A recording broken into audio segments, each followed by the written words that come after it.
תראי אילנה, זו החלטה שיושבת לך פה. זאת החלטה של once in a lifetime. אתה חייב להחליט.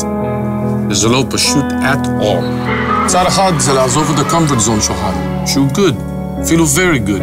מצד שני, זה לעבור לטופ, להכי טוב שיש. Am I good enough? מבינה? להחלטה הלא נכונה יש השלכות. צריך להיות בפוקוס. זה ה-money time של החיים. דיוויד, החלטת? החלטתי. אני מתקדם לדאבמן. סבון הרחצה דאבמן פלאס קר, מנקה ומסייע בהגנה מפני יובש. דאבמן, כי אליפות מתחילה בהגנה.